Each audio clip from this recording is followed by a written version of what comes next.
Hey guys, welcome back to this channel. आज मैं आपके पास लेके आया हूँ होंडा यूनिकॉर्न 150 सीसी 2011 मॉडल। 2011 का मॉडल है ये, और ये भी हमारे पास है, हमारे कलेक्शन में है ये।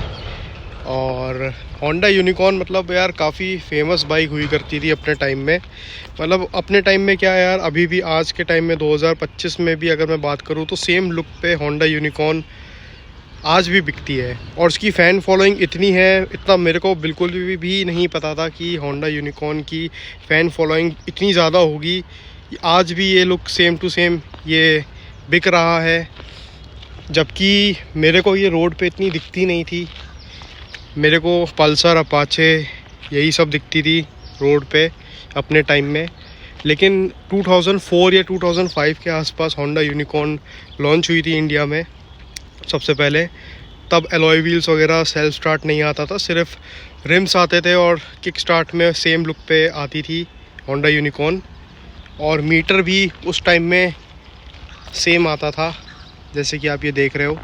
मतलब मानना पड़ेगा, होंडा यूनिकॉर्न की फ़ैन फॉलोइंग तो सही में बहुत अच्छी हुई करती थी। भले ही रोड पे मुझे नहीं दिखती थी, लेकिन महाराष्ट्र साइड और साउथ साइड अगर आप जाओ तो आज भी होंडा यूनिकॉर्न आपको वहाँ पे चलती हुई दिखती है।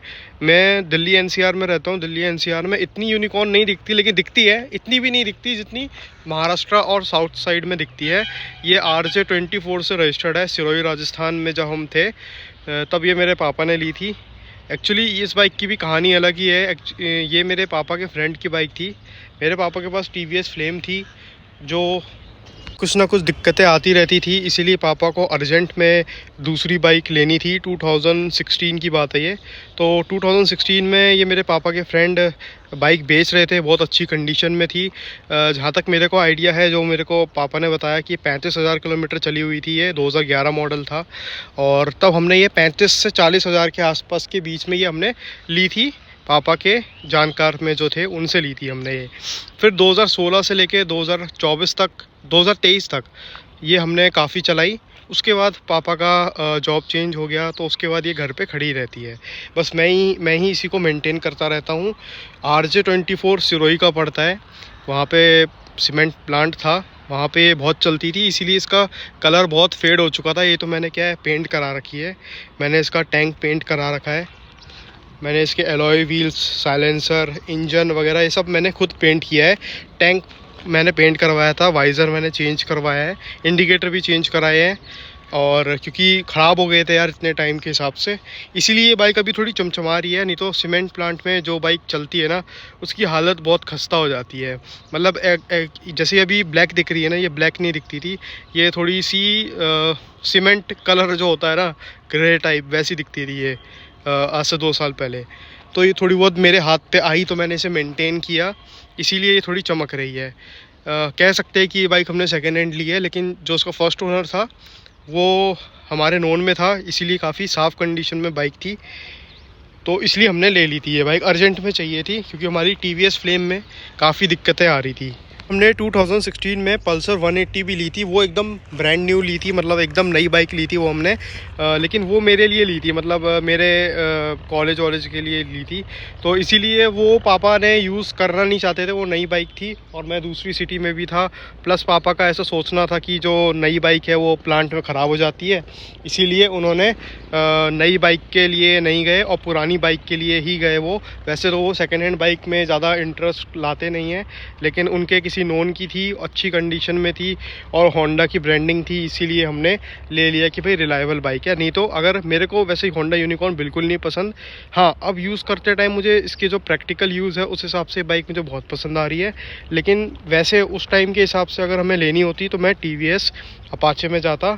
TVS अपाचे एकदम मुझे बहुत अच्छी लगती थी उस टाइम में, या मैं पल्सर 180 पे जाता, जो मैंने अपने लिए ली थी। नहीं तो मैं बिल्कुल भी होंडा यूनिकॉर्न के लिए नहीं जाता। वैसे तो अच्छी लगती है ये बाइक। इसका जो मीटर है, इसका मीटर मुझे काफ़ी अच्छा लगता है। और इसका मीटर प्लस जो इसका जो हेडलाइट पे ये जो क्रोम आता था, ये मुझे काफ़ी अच्छा लगता था उस टाइम में। लेकिन कहीं ना कहीं ये बाइक मुझे इनकम्प्लीट लगती थी। इनकम्प्लीट मतलब जो यहाँ पे अगर इसको लाइट दे देते, जैसे पल्सर में अलग अलग लाइट देते थे, 3 लाइट का ऑप्शन देते थे, वो नहीं था, सिर्फ इसमें हेलोजन बल्ब ही आता है सिंगल। लेकिन ये प्रैक्टिकल वही वाली बात है कि ये जो प्रैक्टिकल यूज़ के हिसाब से ये बाइक ना बहुत अच्छी थी। इसमें सिंगल गियर आता था, 5 गियर आते थे, लेकिन लीवर इसका सिंगल ही था। हिसाब लगा लो इस बाइक के मेरे हिसाब से शायद 12 साल हो चुके हैं और शायद इसके 2.5-3 साल ही बचे होंगे। NCR एरिया में इस बाइक को हम फिर नहीं चला सकते, उसके बाद ये बाइक खड़ी रहेगी पार्किंग में इसकी। अभी फ़िलहाल चला लेता हूँ मैं इधर उधर जाने के लिए, और जब से 2 साल से इस बाइक को मैं चला रहा हूँ, और 2 साल से मतलब इस बाइक को चलाने का इतना मज़ा आता है ना, मतलब पल्सर चलाने का उतना मज़ा नहीं आता, क्योंकि पल्सर की जो सिटिंग पोजीशन है वो ज़्यादा ही स्पोर्टी है, इसकी सिटिंग पोजीशन बहुत अच्छी है। इसीलिए मेरे को ट्रैफिक वाले एरिया में इस बाइक को चलाने में बहुत मज़ा आता है। कहीं ना कहीं जब मेरे को पहले ये बाइक नहीं पसंद थी, लेकिन अब यूज़ करते टाइम ये बाइक मुझे काफ़ी पसंद आ रही है। लेकिन वही वाली बात आ जाती है कि 2025 में होंडा यूनिकॉर्न सिर्फ वही बंदा लेता है जो भाई प्रैक्टिकल यूज़ के हिसाब से देखता है कि भाई उसे प्रैक्टिकल, ज़्यादा ही प्रैक्टिकल बंदा है वही आज के टाइम में होंडा यूनिकॉर्न लेता है। नहीं तो और भी बाइक्स आ चुकी है, बहुत फ्यूचरिस्टिक बाइक आ चुकी है आजकल के टाइम में, वही बंदा लेता है। लेकिन वही वाली बात है कि रिलायबल इतनी है ना ये, मतलब इंजन इसका इतना रिलायबल है कि मतलब पल्सर चलाता हूँ तो मुझे थोड़ा सा रफ सा लगता है, लेकिन जब होंडा यूनिकॉर्न चलाता हूँ काफ़ी स्मूथ लगता है। पिकअप उतना अच्छा नहीं है, लेकिन ठीक है, मतलब ओके पिकअप है, मतलब ये ठीक ठाक स्पीड मेंटेन कर लेती है।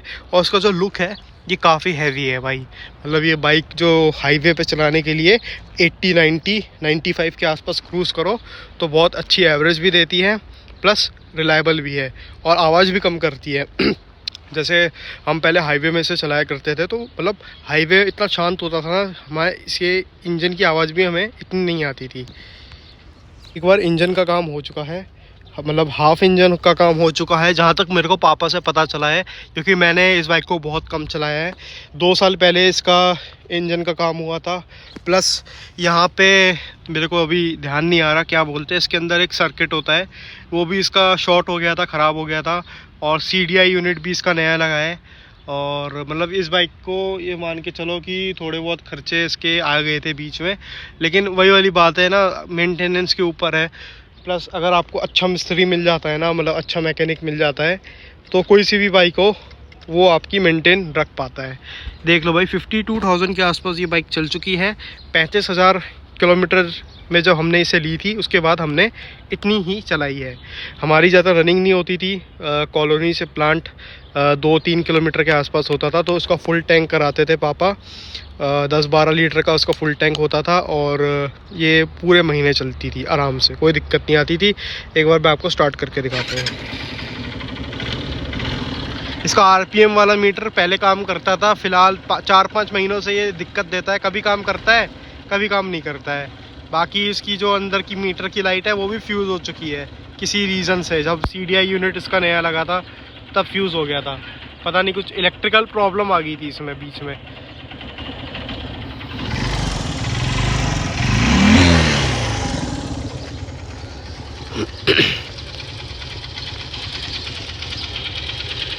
इसकी आवाज़ देखो आप,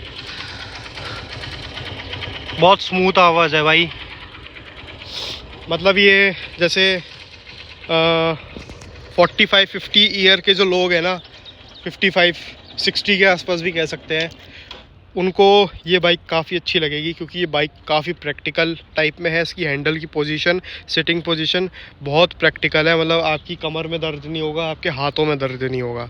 बस यही है आजकल के टाइम में, मतलब हमारे टाइप का कोई होगा तो भाई वो तो और बाइकों में जाएगा, जैसे रॉयल एनफील्ड की हंटर हो गई, अपाचे हो गई, पल्सर हो गई, और भी बाइक्स आ चुकी है, काफ़ी आ चुकी है।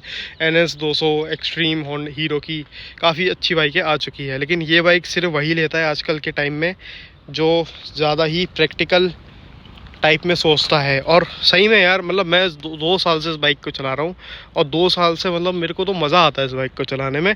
बस लुक्स उतना अच्छा नहीं है, मतलब टाइम के हिसाब से कह सकते हैं कि लुक इसका काफ़ी सिंपल हो चुका है। लेकिन उस टाइम में जैसे तारक मेहता में मैंने देखा था कि भिड़े ने बाइक ली थी रेड कलर की यूनिकॉर्न, तब मैंने देखा था इस बाइक को टीवी में। 2009-10 की बात है या 2010 की बात है ये। और वैसे तो महाराष्ट्र में आपको ये बाइक बहुत दिखेगी। महाराष्ट्र में साउथ साइड में इंस्टाग्राम आप खोल लो, होंडा यूनिकॉर्न डालोगे ना, आपको बहुत फ़ैन फॉलोइंग दिखेगी होंडा यूनिकॉर्न की। तो ये थी वीडियो, 2 साल में मैंने अभी तक इसमें 4,500 से 5,000 रुपये लगा दिए हैं। 1,000 रुपये सर्विस के भी ऐड कर लो, लेकिन अब ये चलती कम है ना, साल में एक बार ही सर्विस करवाते हैं इसकी। अब इसकी रनिंग बहुत कम हो चुकी है। पहले हर 2-3 महीने में, 2.5-3 महीने में हम करा देते थे। सर्विस का कॉस्ट जितना मेरे को पापा ने बताया 800 रुपये से लेके 1,000 रुपये तक का इसका बेसिक सर्विस का कॉस्ट आता था। बाकी कुछ चीज़ ख़राब हो जाती थी, इंडिकेटर वगैरह, तो वो सब अलग होता था। इंडिकेटर मैंने इसके चारों नए लगवाए हैं 350 रुपये के। ये वाइज़र भी मैंने नया लगवाया है, टूट गया था। सिर्फ ये वाइज़र लगाया है और ये क्रोम लगाया है। ये पुराना है, ये पुराना है। 350 रुपये विद क्रोम था ये, लेकिन होंडा जेन्युइन नहीं है ये आफ्टर मार्केट कोई कंपनी है, इसीलिए सस्ता पड़ गया ये। और मैंने इसमें टैंक पेंट कराया था। टैंक पेंट इतने अच्छे से हो नहीं पाया, तो 450 रुपये लिए थे टैंक पेंट करने के। रस्टिंग भी आ रही है, ये देखो रस्टिंग आ रही है। और पीछे की टेल लाइट अब मैं चेंज कराऊंगा, और ये वाला पैनल जो है ये मैं चेंज कराऊंगा। ये करीब करीब 500-600 के आसपास का होगा विथ हेडलाइट। लेकिन ये जेन्युइन पार्ट नहीं है, ये आफ्टर मार्केट पार्ट का मैं रेट बता रहा हूँ। तो ये थी वीडियो। आपको पसंद आए, आपके पास होंडा यूनिकॉर्न है तो अपनी जो यादें हैं वो कमेंट करके मुझे बताएं, और क्या क्या प्लस पॉइंट आपको यूनिकॉर्न का लगता है वो कमेंट करके मुझे बताना। बाकी मेरी तबीयत थोड़ी ठीक नहीं है, इसलिए मैं थोड़ा सा ढंग से मेरी बोल नहीं पा रहा हूँ। मतलब बोल पा रहा हूँ लेकिन ऊपर नीचे मेरी आवाज़ हो रही है, मतलब समझ सकते हो भाई, तबीयत थोड़ी ठीक नहीं है। लेकिन वीडियो बनाने का मेरा मन था, काफ़ी टाइम से मैं सोच रहा था वीडियो बना लेता हूँ। पता नहीं ये बाइक बाद में मेरे पास हो या ना हो, तो कम से कम इसकी मेमोरी तो यूट्यूब पे रह सकती है, इसीलिए ये मैं वीडियो बना रहा हूँ। तो अब तो जो यूनिकॉर्न आती है वो 160 सीसी के साथ आती है, लेकिन पुरानी यूनिकॉर्न 150 सीसी के साथ आती थी। और अब तो एफ आई कार्बोरेटर दे दिया, मतलब फ्यूल इंजेक्टर दे दिया है। कार्बोरेटर नॉर्मल हटा दिया है, जैसे ये आता था पहले, अब तो एफ आई वाला सिस्टम है। लेकिन एक बात है, जिसे होंडा यूनिकॉर्न लेना है ना 2025 में, ले लो। प्रैक्टिकल यूज़ के हिसाब से बहुत बढ़िया है, स्मूथ काफ़ी हो चुकी है। मतलब आप सेकेंड हैंड के चक्कर में मत पड़ना, सही बता रहा हूँ। सेकेंड हैंड में ना उतनी स्मूथनेस नहीं मिलेगी आपको 25-30 हज़ार 35 हज़ार के आसपास बाइक मिल तो जाएगी 8-9 साल पुरानी, लेकिन जो स्मूथनेस अभी वाली में है ना, मतलब 2025 की बाइक जो लोगे उस पर स्मूथनेस बहुत अच्छी है। तो अगर आप लो तो एकदम ब्रांड न्यू लेना, एकदम नई बाइक लेना। 1,45,000 के आसपास की ऑन रोड जा रही है।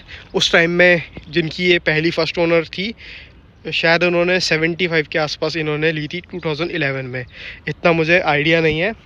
इसका सस्पेंशन भी देखो वही है, स्टॉक है, चेंज नहीं कराया अभी, और ज़रूरत भी नहीं है यार चेंज कराने की, क्योंकि अब इसकी रनिंग बहुत कम है। और NCR एरिया में मैं इसे चला नहीं सकता हूँ, क्योंकि HSRP प्लेट नहीं है, बाहर का नंबर है, इसीलिए मैं ज़्यादा रिस्क लेता नहीं हूँ। इसीलिए खड़ी रहती है बस, ये नॉर्मली घर पे खड़ी ही रहती है। कभी कभार मैं इसे निकाल लेता हूँ।